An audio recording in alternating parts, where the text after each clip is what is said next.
Miss Sivlila, who stands elected from Haveri constituency of Karnataka, will now take oath or affirmation. Miss Sivlila.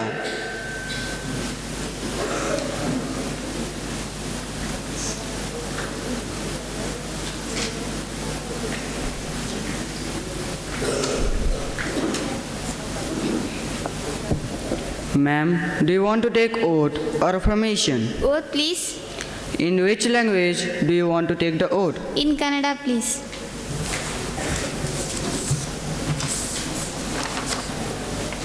Okay, ma'am, kindly proceed. ನಾನು ಶಿವಲೀಲಾ ಯುವ ಸಂಸತ್ತಿನ ಸದಸ್ಯೆಯಾಗಿ ಕಾನೂನು ಮೂಲಕ ಸ್ಥಾಪಿತವಾದ ಭಾರತದ ಸಂವಿಧಾನಕ್ಕೆ ಸತ್ಯ, ಶ್ರದ್ಧೆ ಮತ್ತು ನಿಷ್ಠೆಯನ್ನು ಹೊಂದಿರುತ್ತೇನೆ. ಭಾರತದ ಸಾರ್ವಭೌಮತ್ವವನ್ನು ಮತ್ತು ಅಖಂಡತೆಯನ್ನು ಎತ್ತಿ ಹಿಡಿಯುತ್ತೇನೆ ಎಂದು ಮತ್ತು ನಾನು ಈಗ ಕೈಗೊಳ್ಳಲಿರುವ ಕರ್ತವ್ಯವನ್ನು ಶ್ರದ್ಧಾಪೂರ್ವಕವಾಗಿ ನಿರ್ವಹಿಸುತ್ತೇನೆ ಎಂದು ದೇವರ ಹೆಸರಿನಲ್ಲಿ ಪ್ರಮಾಣ ಮಾಡುತ್ತಿದ್ದೇನೆ.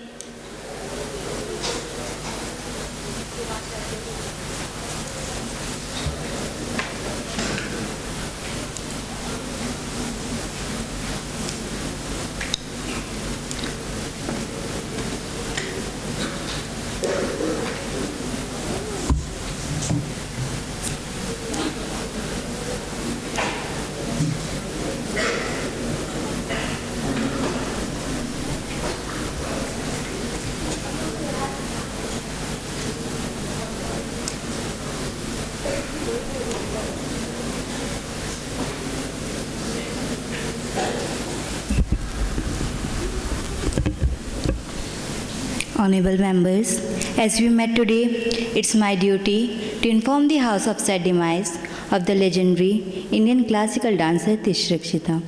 Tish Rakshita ji was an Indian classical dancer recognized for contributions to Bharatnatyam and Kuchipudi. She was a recipient of Padma Shri 1968, Padma Bhushan 2001, Padma Vibhushan 2016 and Sangeet Natak Academic Award 1977.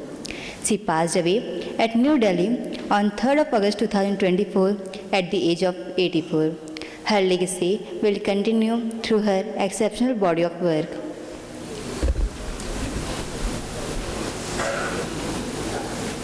माननीय अध्यक्ष महोदया, मैं तिश रक्षिता जी को अपनी श्रद्धांजलि अर्पित करना चाहता हूं, जिनके निधन पर आज सारा देश गहरा शोक व्यक्त कर रहा है। भारतीय शास्त्रीय नृत्य के प्रति उनकी उत्कृष्टता और समर्पण ने पीढ़ियों को प्रेरित किया है और हमारे सांस्कृतिक परिदृश्य पर एक अमिट छाप छोड़ी है। उन्होंने हमारी विरासत को समृद्ध बनाने के लिए एक महान योगदान दिया है। मैं अपनी पार्टी एवं सरकार की तरफ से उनके परिवार और प्रशंसकों के प्रति गहरी संवेदना व्यक्त करता हूँ। धन्यवाद अध्यक्ष महोदया।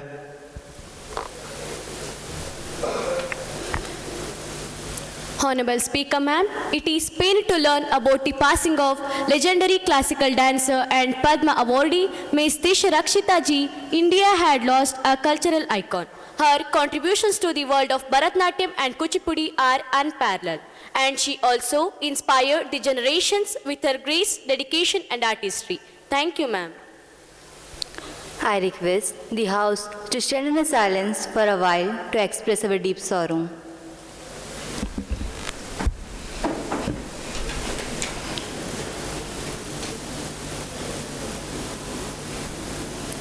Om Shanti. Secretary General may convey the message of condolence to the bereaved family. Yes, madam. I will send a message of condolence to the bereaved family. Prime Minister to introduce new ministers.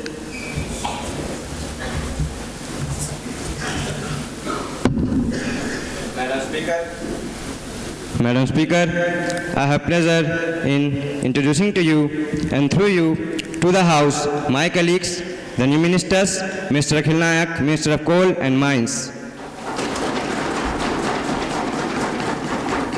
Ms. Toran Vishwakarma, Minister of Jal Shakti,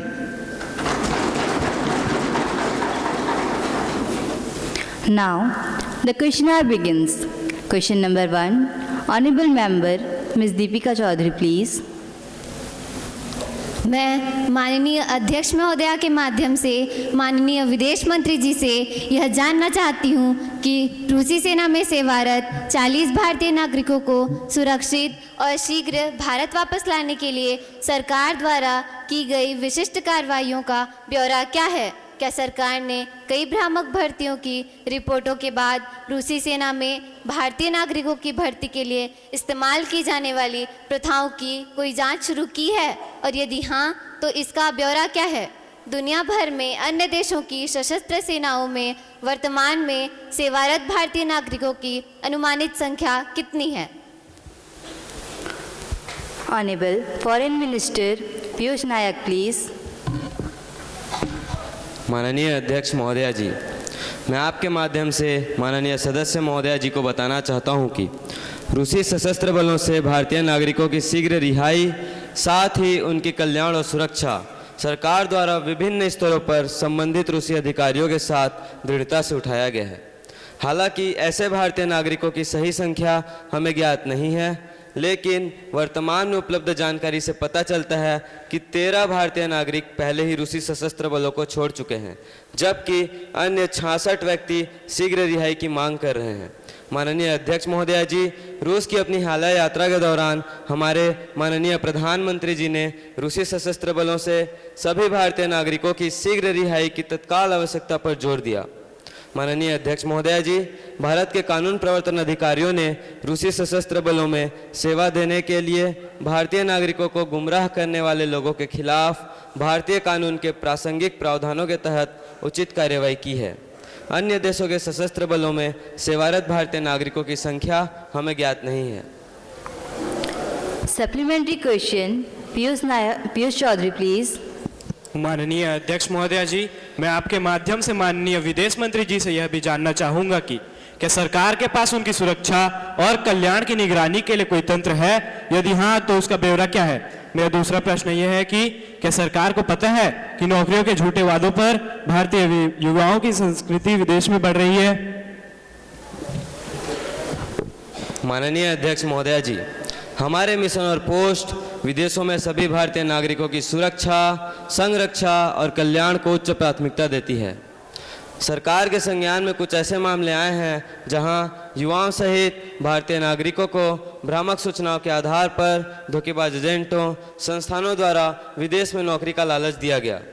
जब भी अवैध प्रवास, मानव तस्करी की शिकायतें प्राप्त होती हैं, विदेश मंत्रालय और संबंधित भारतीय मिशन केंद्रों द्वारा पीड़ित भारतीय नागरिक को सहायता और राहत प्रदान की जाती है, जो इस मुद्दे को स्थानीय अधिकारियों के साथ उचित रूप से उठाता है और शिकायत को आगे की कार्रवाई के लिए संबंधित राज्य सरकार को भेजा जाता है। ऐसे धोखेबाज एजेंटों, संस्थानों के बारे में जानकारी ई-माइग्रेट पोर्टल पर नियमित आधार पर की जाती है। माननीय अध्यक्ष महोदया जी, दिसंबर 2024 तक पोर्टल पर कुल 3042 अवैध एजेंटों को अधिसूचित किया गया है। धन्यवाद महोदया। प्रश्न संख्या 2 माननीय सदस्य शिखर राज जी।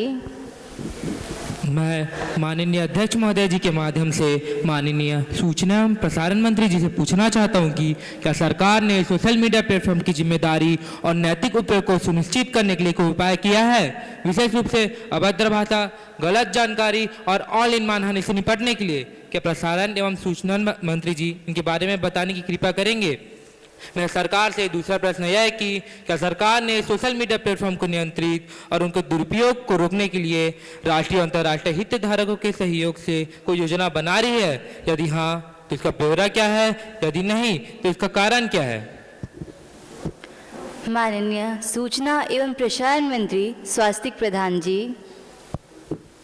माननीय अध्यक्ष महोदया जी, सरकार ने सूचना प्रौद्योगिकी अधिनियम 2000 के अंतर्गत 25 फरवरी 2021 को सूचना प्रौद्योगिकी नियम 2021 अधिसूचित किए हैं, जिसमें इंटरमीडिएट प्लेटफॉर्म्स पर उपयोगकर्ता द्वारा तैयार की गई सामग्री के लिए इलेक्ट्रॉनिक्स और सूचना प्रौद्योगिकी मंत्रालय द्वारा प्रशासित आईटी नियम 2021 के भाग 2 में मध्यस्थों द्वारा उचित निरीक्षण का प्रावधान है और सोशल मीडिया मध्यस्थों व ऑनलाइन प्लेटफॉर्म्स पर विशिष्ट दायित्व और जवाबदेही तय की गई है, ताकि यह सुनिश्चित किया जा सके कि वे अपने प्लेटफॉर्म्स को सुरक्षित और विश्वसनीय बनाने के लिए जवाबदेह रहें।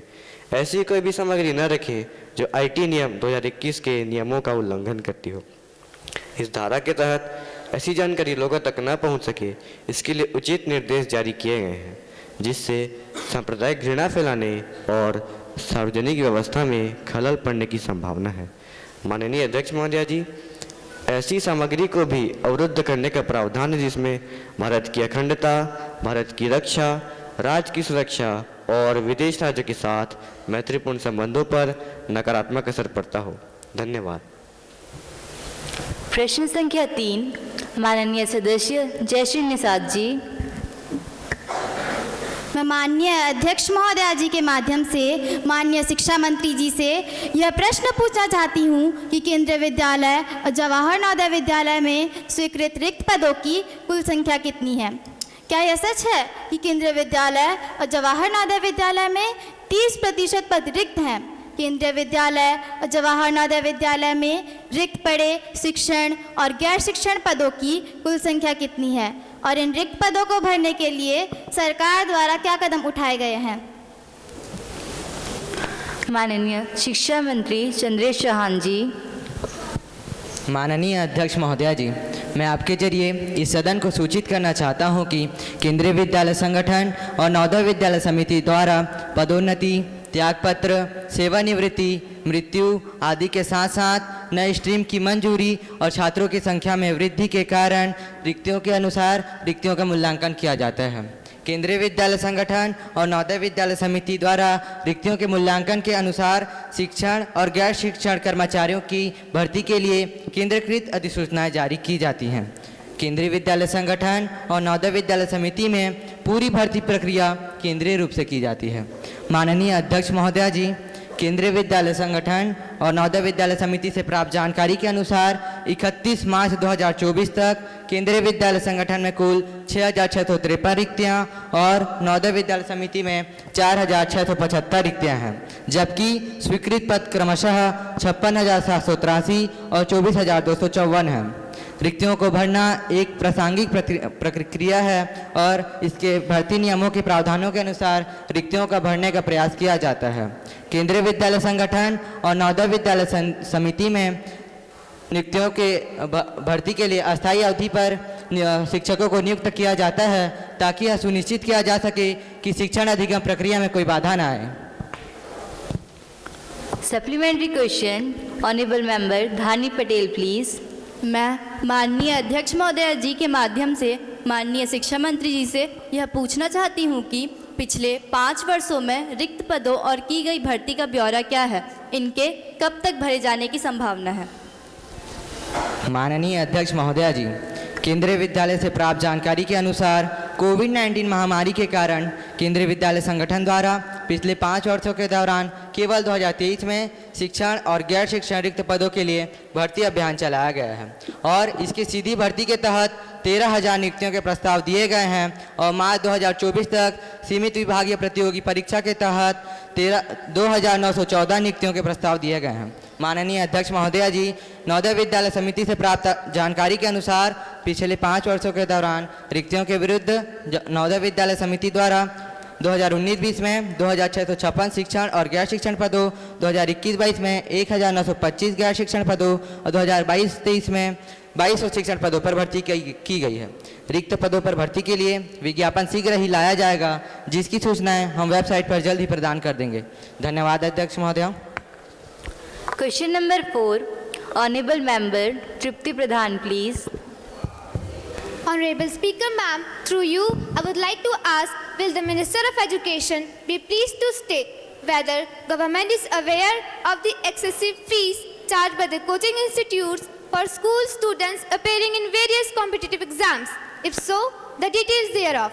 If so, state the measures taken by government to address this issue by regulating the coaching institutes. Thank you, ma'am. Honorable Minister of State in the Ministry of Education, Pratibha Patel, please. Honorable Speaker Madam, through you I would like to answer the question of Honorable Member. Keeping in view that growth in number of unregulated private coaching center in the country in the absence of any laid down policy or regulation, Instance, the coaching center charging exorbitant fees from the student. Undue stress on the student, resulting student committing suicide, and many other malpractices being adopted by this coaching institute. Honorable Madam, the Ministry of Education has circulated a guideline to state and union territories on 16 January 2024 by way of appropriate legal framework. This guideline for regulation of coaching center provide that the fee charged for courses and curriculum shall be fair and reasonable. Under no circumstances, the fee shall be increased during the course of currency.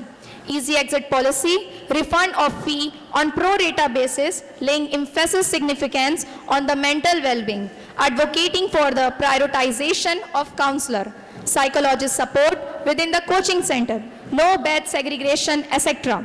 Education being in concurrently, state and union territories need to take further action as per the appropriate legal framework. Question number 5. Honorable Member, Ms. Varshini, please. Honorable Madam Speaker, will the Minister of Law and Justice be pleased to state whether the Election Commission of India has conducted fair and free elections as an autonomous body under the Constitution of India? If so, the details thereof and the functioning of the Election Commission. And my second question is that whether the huge expenses are incurred by the Indian exchequers with reference to the elections, including the general elections. If so, the details thereof. Honorable Law and Justice Minister, please. माननीय अध्यक्ष महोदया जी, मैं आपके माध्यम से माननीय